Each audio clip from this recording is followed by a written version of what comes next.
custom parts washer over here. Put on, or they call these half moons.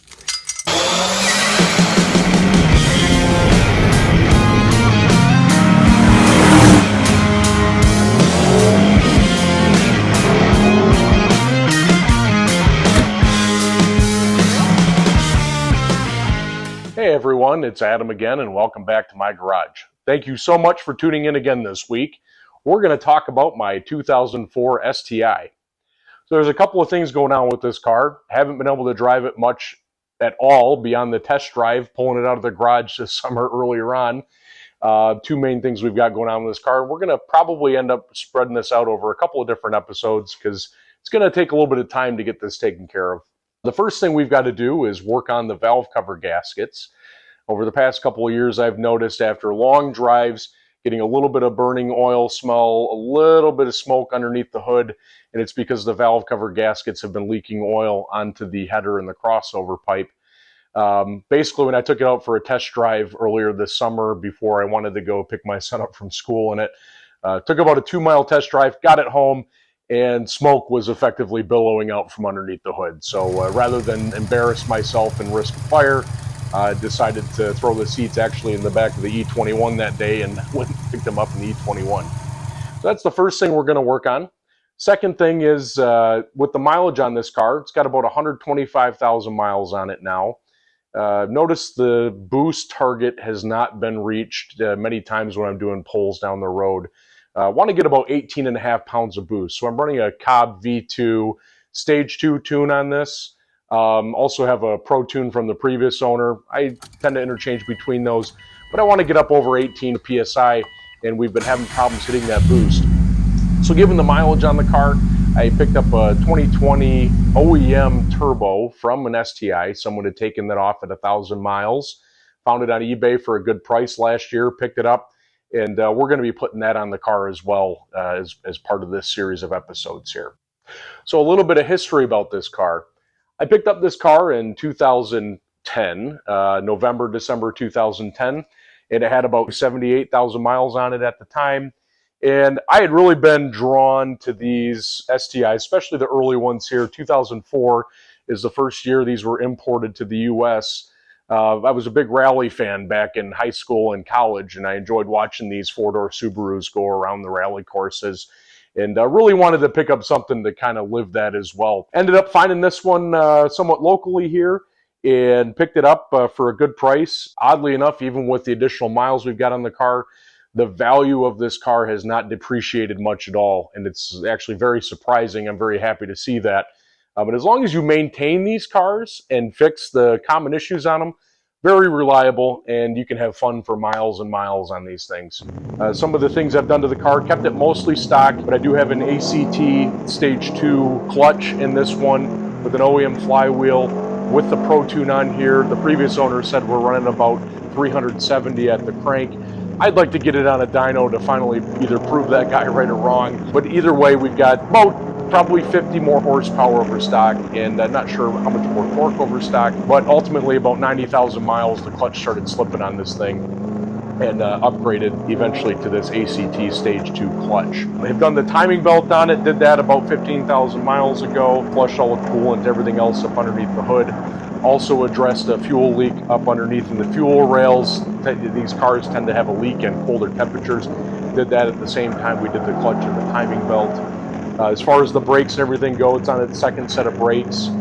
Did those myself back at about 80,000 miles. The previous brakes, the OEM brakes, were pretty worn down at that point. Then also you can see we've got OZ Racing, Super Leggera wheels on there. Picked up those on eBay a couple years back as well. So those had the summer tires and the BBS wheels, the original OEM. It's actually got gold OEM BBS wheels. I've got those set up with some winter Hankook I-Pike tires. Really haven't done much winter driving with this car the last 10 years. It's really only summer duty, but if we can get it out before they get a lot of salt on the roads, I hope to get it out this winter just to have a little bit of fun, because with that all-wheel drive underneath there, it's really fun to feel the boost hit with some nice grippy winter tires on the snow. And basically that's it. Nothing else really to talk about as far as modifications go. I want to keep the car somewhat stock. I really like just having a nice, reliable stock car to work with. Before we get into the digging in underneath the hood and fixing the oil leak as well as the turbo, I want to ask you to go ahead and hit the subscribe button down below. Leave a comment if you want to see more Subaru content like this, if you like the BMW E21 content from my 83, or if you like the LS6 Sonoma content with the Corvette Z06 motor. And again, we can't forget about the old winter beater E36 BMW, which will be going back into commission here towards the end of this summer when we get that back on the road for the winter duty. So again, enjoy. We're going to go ahead and do some maintenance on this car, and hopefully we'll get her back on the road here within a week or two. I'm going to approach this myself. You effectively remove everything you can from this side of the engine, pull out the battery, get everything pulled off of this side over here to get access down to the valve cover bolts on either side. If need be, I am thinking about removing the skid plate underneath and jacking the front of the car up as well and seeing if I can get at it from the bottom if I have to. But for now, we're going to start out with the top and basically just start by removing as much as we can to get access down to those valve covers.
Before we get too far ahead of ourselves, I guess I want to show you a little trick of the trade that I use.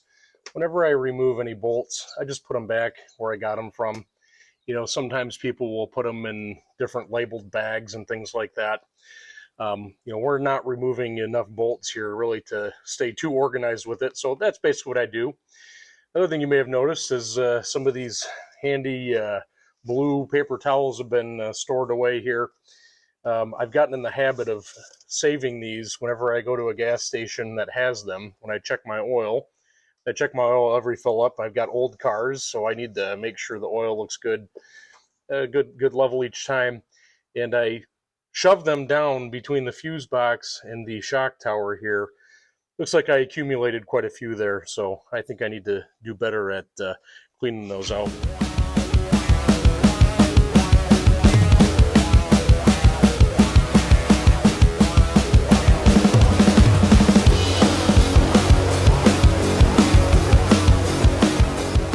Another cool thing about these Subarus is they typically have skid plates underneath there. And I replaced the plastic one a couple years back when I did the clutch with the metal one. And I managed to drop that guy down there. And now I'm probably going to have to remove that skid plate to find that bolt underneath there. I've got all the time in the world, so not like it's going to hold me up any. And one thing before I forget, even though we're removing the valve covers off of here, just out of precaution, I'm going to go ahead and put a little wad of blue paper towel in there, make sure we don't drop anything down in there. Really, we're at the point now where I just need to remove the hoses that connect up to the PCV vents there, and I got to pull the coils out next and the plugs. And we'll start pulling off each side here of the valve covers. Just a couple of bolts on there and they should come right off.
We've got all of the coils off, ignition coils. We've got the spark plugs out of there on both sides. Got all the hoses detached.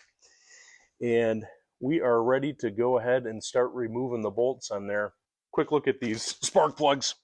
Pretty much all four of them looked nice and clean there. I had let this idle to circulate some sea foam and oil around in the crankcase for about 20 minutes before starting the disassembly here. But you know, for the most part, these plugs look pretty good. These were plugs that I replaced probably about 15,000 miles ago when I did the timing belt and the fuel lines up underneath the intake manifold. Funny story, when I pulled out what I thought were the original plugs in the car, they were about probably 5 millimeters shorter on this thread than these plugs. I did a little bit of research on it, and the part number that was in there was a 2.0 WRX plug. So I don't know if the tuner who did the Pro Tune on this changed plugs out, or if someone at Subaru screwed it up, which I would be surprised. But I was a little concerned when I put these in that we would run into some thread damage or something way on the inside there. But somehow this car ran just fine with the plug back down into the hole in the cylinder head for God knows how long they ran it that way.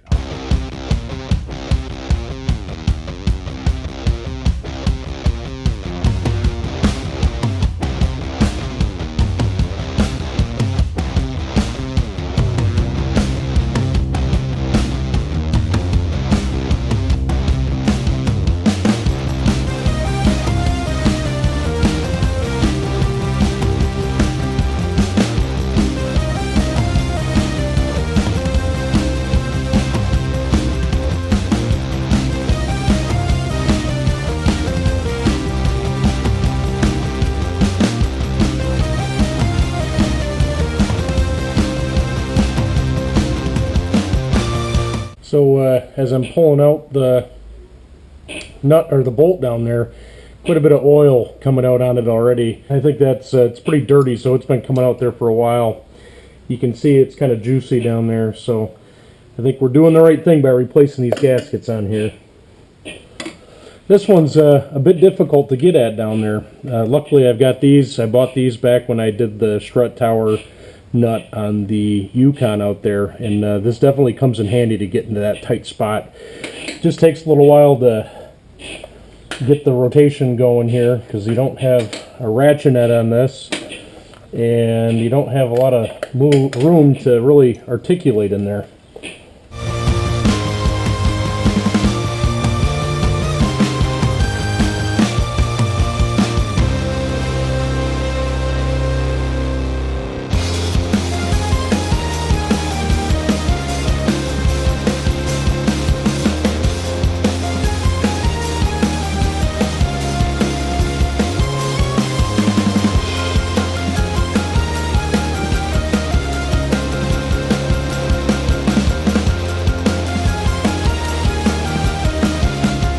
Well, aside from getting carpal tunnel in my hand while I pulled out that last bolt there, that should be it. And we should be able to get this valve cover off of here nicely. And hopefully we don't drain too much oil onto the ground, but if we do, it's nothing a little bit of kitty litter couldn't fix. Try to work this guy out of here.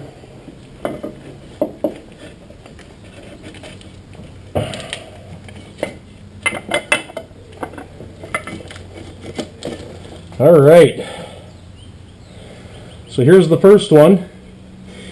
You know, not too many oil deposits in there. A little bit of varnishing and so forth, but not too bad. Looks like I got a little bit of some debris down in there, so we'll have to make sure that the cams are nice and clean before we put this all back together. All in all, this looks pretty good though. Still going to put it in the parts washer tonight, and we'll get the other side off here and clean up these parts tonight, and hopefully tomorrow we'll go ahead and get everything reassembled. So this is also on the bottom side here, and some of that's probably from when I pulled the cover off, but it was looking pretty juicy down in there anyways. So I think she was pretty well on her way out. Also got to peel off some of this RTV. That RTV on there is how they keep the gasket retained to the cylinder head. And one of the very key things as you're putting this RTV back on is you want this aluminum surface on the head to be as clean as possible. No oil or anything on there, because that RTV will not adhere very well at all to any oily surface. So that's one of the keys to really making this job work, is making sure that you get this surface absolutely clean when you put it back together. So we're going to just wipe this off for now, and before we end up putting the RTV on there, really just clean that surface up as much as humanly possible. All in all, she doesn't look too bad in there. No sludge, nothing that at least concerns me at all. If any of you experts feel like there's anything concerning down in there, go ahead and leave a comment below. Let me know what I missed. Okay, we're going to go over to the other side.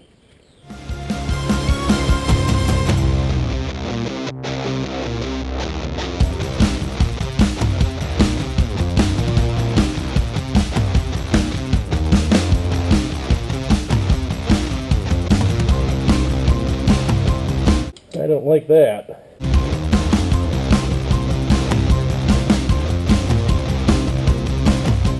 Usually they're about finger tight.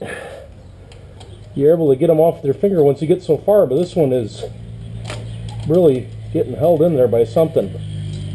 You know, it doesn't look too bad thread-wise. In fact, the threads look pretty darn clean on here compared to the other ones, but it looks like there was rubbing somewhere along this shank here as I was pulling it out. So hopefully she goes back in easy.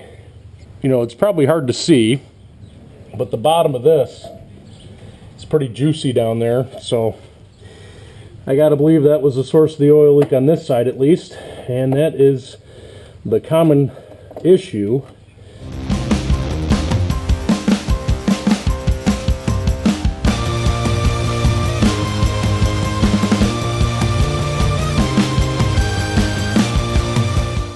That one's on there kind of tight.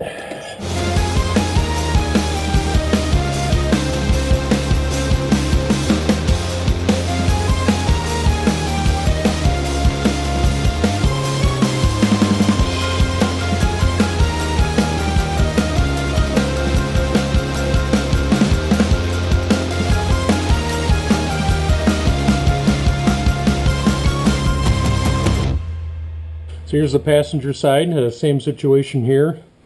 No sludge, a little bit of varnish on the inside of there, but not looking too bad for 123,000 miles. There's been oil coming out there, and it's pretty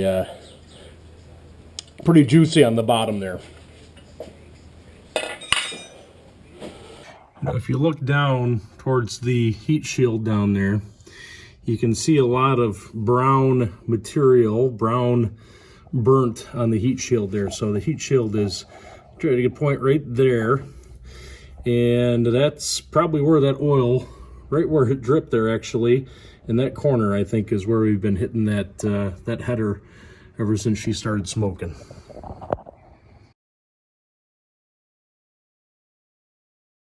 Okay, we got both of these off. We're going to go ahead and put them in the parts washer back here now. I've got a custom parts washer over here. I'll get into a little more technical details if you're interested to see how I set this up here. A couple of relays and an old sump pump with a float on it, and some biodegradable simple green and some water-based defoamer. And if you want me to, someday I'll walk through exactly how I set this up, but we're going to go ahead and put our oily, dirty parts in here, and we're going to put it on a wash cycle overnight, and we'll come back tomorrow and you should be clean as a whistle. We're going to go ahead and get this started. Yep.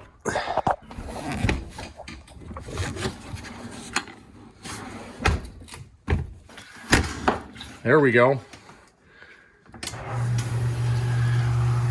So that just turned on, and our pump is pumping the simple green cleaning solution down into the washer right now.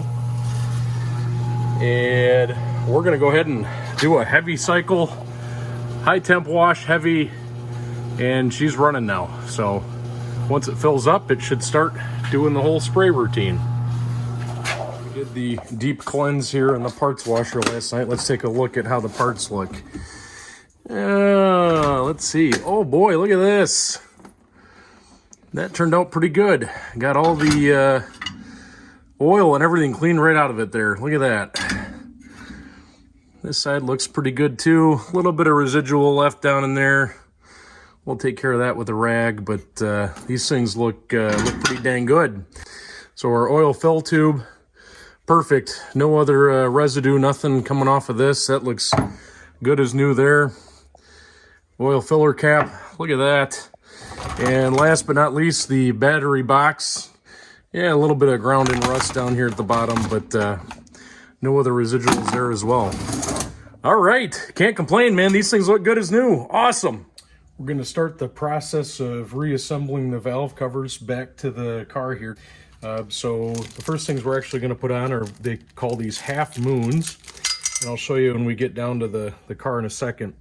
But basically, I think there's a machining access in the cylinder head for when they machine through the bearings for the dual overhead cam.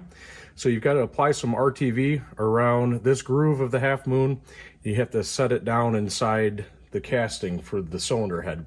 So a total of 4 of these, 2 for each side. We're going to go ahead and get those down first. Then the next thing we're going to do is get into the gaskets themselves for the valve covers. We've got not only the outside gaskets here, but also around where the coils and the plugs go. And basically what we're going to do is we're going to set that down in here on the bench on both of these. We're going to run an RTV bead around on each of them on the flat surface here. And then we're going to go ahead and apply that to the car.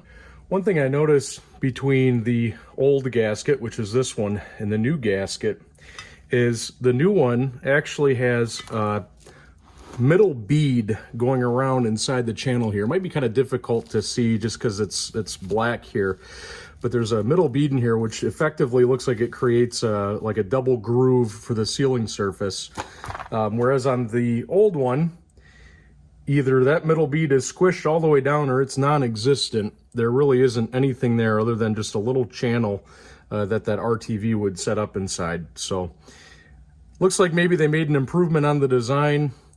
Could be wrong though, because it looks like in some areas there's a middle bead, but it's not as pronounced as what we see over here for sure. So the RTV we're going to use on this, this is a Loctite gray silicone. This was the one that was recommended on the parts store when I bought it online. I see there's also a Honda brand one that a lot of people use, but between the Loctite and the Honda brand, not sure what the differences are, but I've used this gray silicone maker before, or the silicone gasket maker on oil pans, etc. And really it's kind of keeps a little bit of a tacky feel to it. It doesn't really harden up like a black RTV does. So for disassembly, makes it easier, and it just is a little more flexible when you get the heat and expansion and contraction from heating up and cooling down. It's not prone to leaking. But we're going to go ahead and apply this to the half moons. We're going to go put those in the car. And this is where the half moon is located right there. So that's the bottom side. This is on the driver's side. The top side is up over here as well. You want to make sure you've got that surface as clean as you can around there where the RTV touches. And being an oily area, you can definitely get, you definitely have oil on there, especially when you're disassembling this. But for that RTV to really stick, you want to make sure that's clean. I got this cleaned out as much as I could down here in the half moon. Looks like there's a little bit in the groove there. I think that's pretty well varnished, that's stuck on there. And you really can't clean it up any more than I did. So we're going to go ahead and apply the half moon, and then we're going to put the valve cover on this side. So we're going to go ahead and apply these guys in the driver's side right now.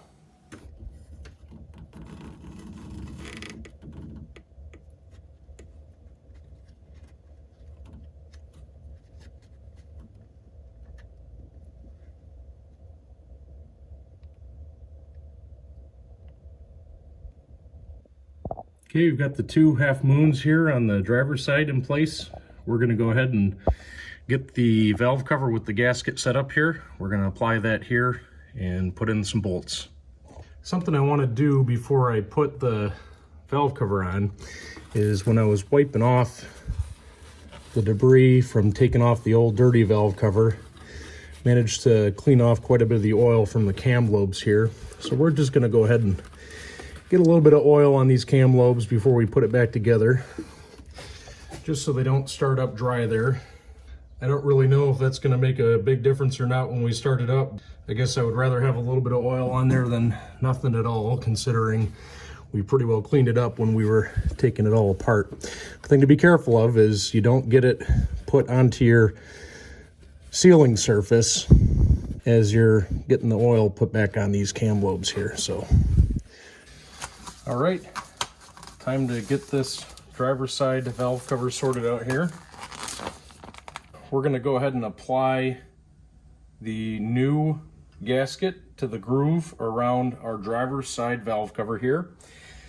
Something else I noticed even after this was all cleaned up and through the parts washer there, a little bit of corrosion in some areas around the groove here. So clean that out beforehand here. You want to make sure that's as clean as you can get it. And then you've also got some of these little nubs basically sticking out of here. Requires a little bit of a press fit to get it down in there. So we're going to go ahead and work this around in here. We're going to apply the covers around where the coils and spark plugs go, and then we're going to put some RTV on it, then set it down into the vehicle. One area pay very close attention to, so when it's in the vehicle it'll be sitting like this. This is where we tend to see them leak quite a bit. You want to pay close attention around the whole edge of this to make sure you get it pressed down in there correctly and it's not going to slide back and forth. You've got it in the right orientation here. But in general, the areas that get the worst of it, down here below where that oil pools, even when you're sitting there or when you're idling with the heat and so forth coming off of the exhaust, that's really the most stressed area, at least, that you see where these things start to leak. Okay, so we've got that pressed down in there around the edges. We're going to go ahead and apply the boots here for the spark plug and coil areas. Now looking at this, it's hard to tell the orientation on there, but see, it's also got these ribs on here. So the ribs should go down into that groove there. You set it right down in here like this. Something else that looks to be different on the Molly kit here versus what we pulled out of the car. Let me show you that in a second. This is one that's out of the car here. Whether it's because it was assembled this way or it eventually sort of morphed into that over time, you can see that there's almost kind of an edge on here. Whereas on this, it really looks a lot like just an O-ring kind of coming out of there. It doesn't look like there was RTV coming out of the car on this. So I don't think I'm going to apply any RTV around here. That really doesn't have a flat surface for the RTV to sit on there nicely. So we're going to just pretend that's an O-ring basically there. And then we're going to apply our RTV here. We'll set the first one down in the vehicle. So we're going to put a nice thin bead around here. You don't want too much on there because you don't want it squeezing inside into the valve train area. But you want just enough that it's going to want to squeeze itself into the right spots when you assemble it into the car. Got a little bit of a dried plug in there already. So let's go ahead around here and get this applied.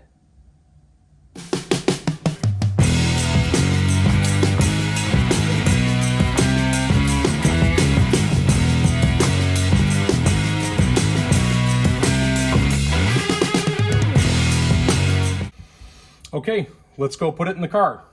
Now, one thing when we put it in the car, there's a specific bolt pattern you've got to use, just like when you're assembling a wheel onto a car.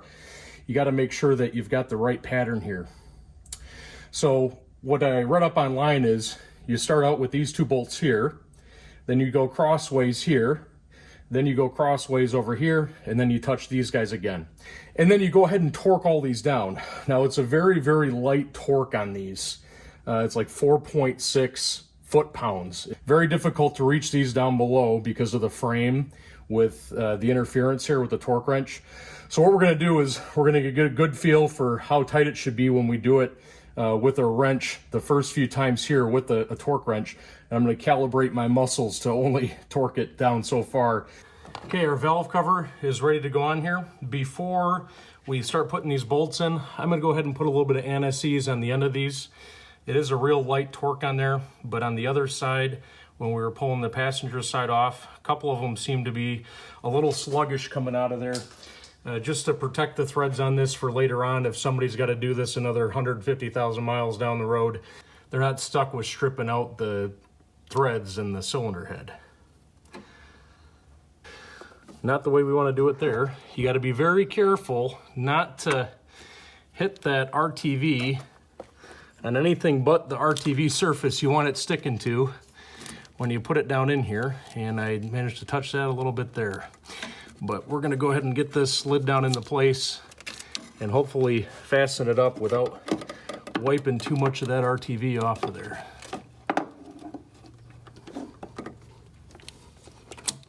Oh, got a little bit off the top here too.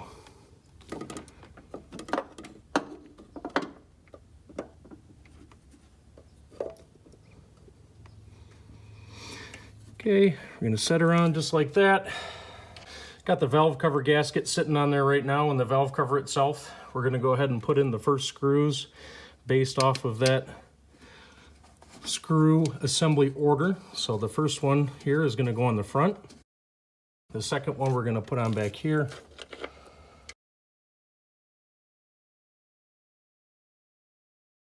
Okay, we're just going to get these guys finger tightened on here. Our favorite one down here in the bottom. Gotta kind of hook it into the hole there. There we go.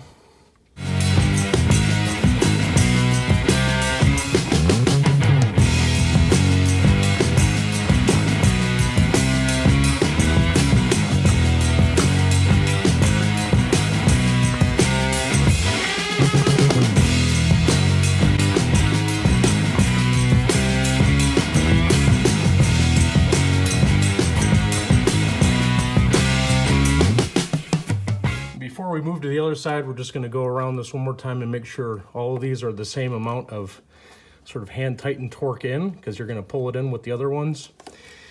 And then we're going to jump to the other side and get that assembled.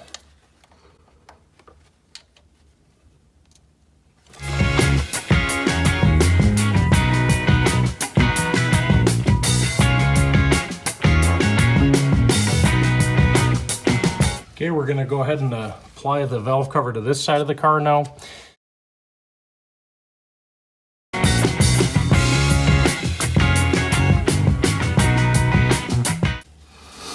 Okay, now it is time to apply our valve cover.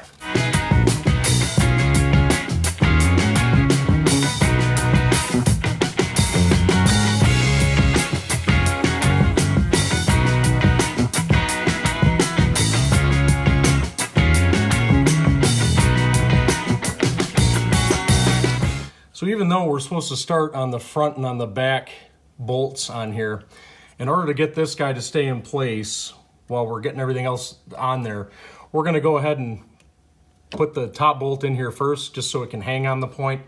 And then as we tighten it down, we're going to follow the right torque sequence.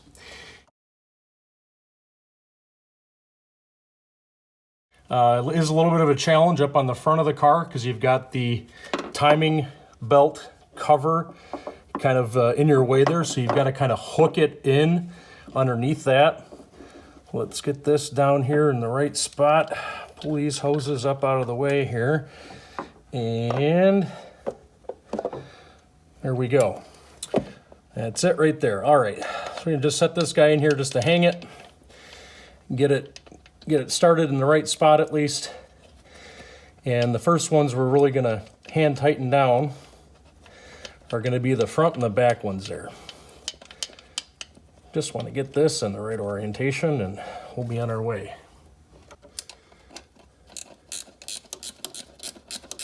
You can get her to start threading in there. There we go. All right.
torque these down, you got 4.6, 4.7 foot-pounds of torque, or 6.4 Newton meters. I got my handy-dandy, very sensitive torque wrench here. Use this really for setting preload on the rear end of my truck, actually. But my other torque wrench, the click wrench, was a little too big. So we're going to go ahead and go up to 6.4 Newton meters on this as we screw it down.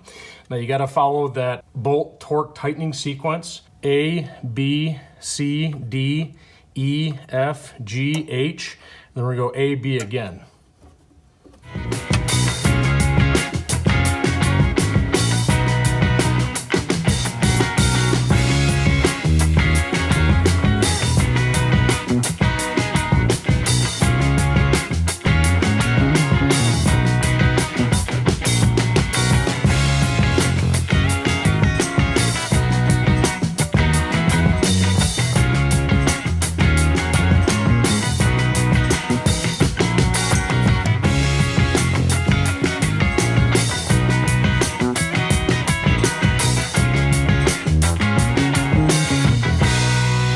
It hits the shoulder of the bolt as you're driving it in there, and setting it to 6.4 Newton meters just kind of bottoms it out on that shoulder.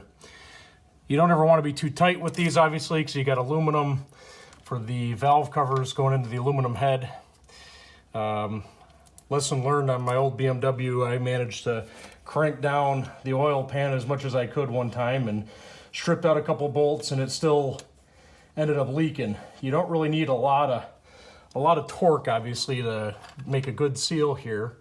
And the lower the torque you can get by with, the better. So the 6.4 Newton meters is actually a good guide here. And I may end up doing that when I redo my oil pan on the BMW. Probably just use a real light torque, like the 6.4 Newton meter guide here that we've got on the Subaru. Okay. All right, so that's the first round of tightening on there. We're gonna go ahead and check the front and back ones again here too. And then we're gonna just double check everything else, make sure they're all snug, and we will be all wrapped up on this side.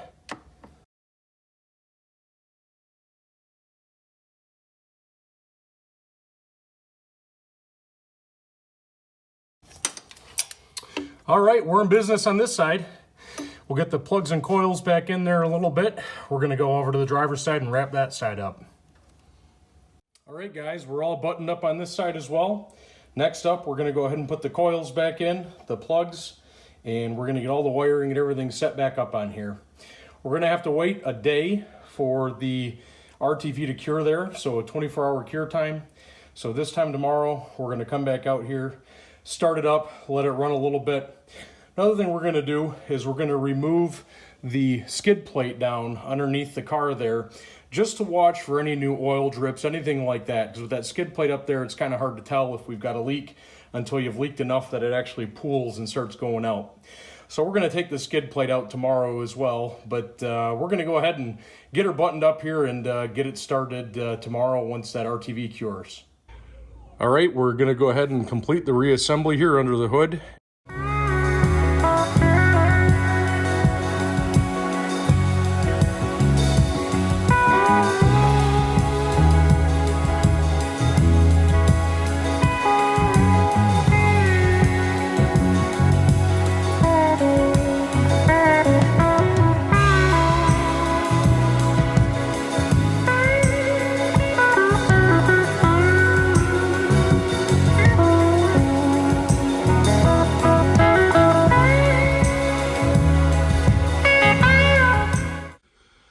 All right, we've got her all buttoned up underneath the hood here.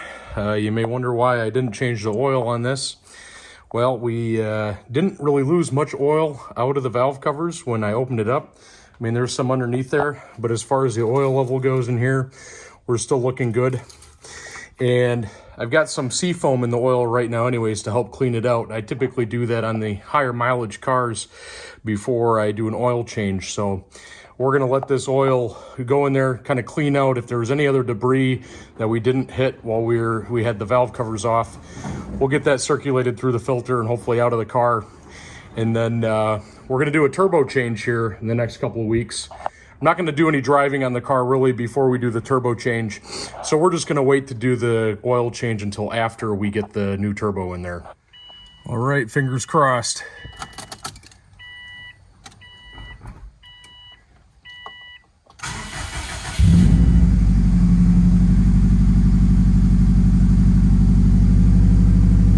Okay. Seemed to start up just fine. Means I got everything plugged back into the right spots. We're gonna let her warm up here a little bit just with idle, and we'll check the oil here after we let her warm up for a little bit.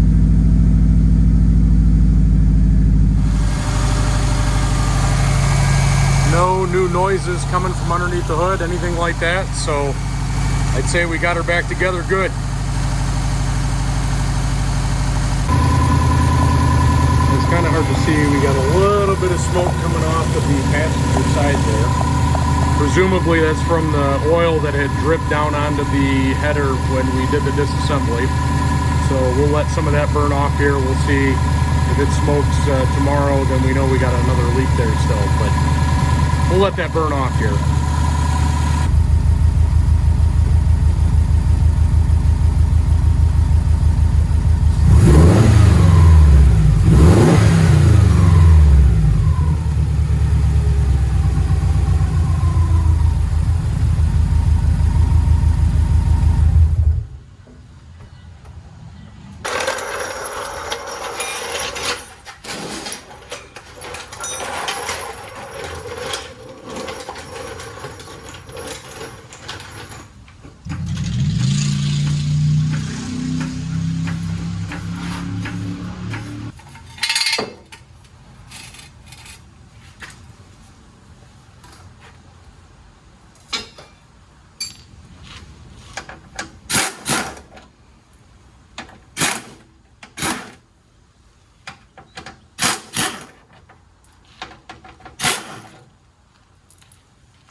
You always leave some treasures behind when you're working under the hood and you got a skid plate on it. Let's see what we got underneath this skid plate here. Yeah, look at that. So we've got a 10mm bolt. That's on the oil fill tube. And one of my hose clamps for the EGR hoses up on top of the valve cover.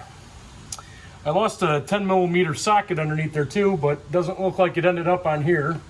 So it's somewhere else under the hood. We'll have to keep looking for that one.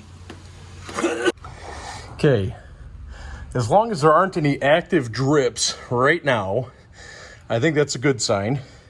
You know, we let a little more oil out onto the ground than I expected when we took the valve covers off, but dipstick still showed a good oil level, so it must have been just enough to make a mess on the floor, but not enough to be worried about underneath. So we got a little bit of residual oil here from the job itself. Same as on this side. And on the driver's side here, you can see up there, we've got the new gasket material around there. Doesn't appear to be any oil coming out on this side at least, so that's good. A little bit of peel, a little bit of that off there, but no oil off the back side here, nothing underneath. That looks good on the driver's side.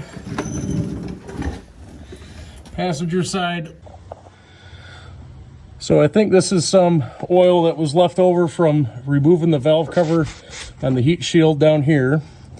If you look up there, oh, it's pretty tough to see. So it's kind of tough to see up there. You can see where the oil was burning on the exhaust pipe there before. It obviously was just running, so it's probably burned a bit off. There weren't any new drips down here. Right now, I don't see anything new dripping off. So I gotta believe it's sealed up nice and tight, but we'll just keep an eye on it. And after we do the turbo change and drive her around quite a bit, we'll confirm obviously that everything looks good by no new smoke coming underneath the hood. Aha, look what I found underneath here. There's that dastardly old 10 millimeter socket that fell down on me when we were trying to put the valve cover on. Might be tough to get her out down here. We found it at least. Getting it out is going to be the other question. All right, we rescued this 10 millimeter from the depths of the engine bay. Looked up underneath. Really no new leaks, it appears, at least, so that's good. And that's going to be a wrap for this week's video. Overall, I would say it was a success. All right. And in the coming weeks, keep your eye out because we're going to start working on this turbo over here. And if you like the STI content, anything else on the channel, go ahead and hit like and subscribe. Leave a comment down below. Let me know what your favorite video so far is on the channel. Let me know if you want to see more of the STI, more of the 1983 BMW E21 3 Series, the E36, or the 1999 LS6 powered Sonoma. Thanks for watching, everybody. Have a good one.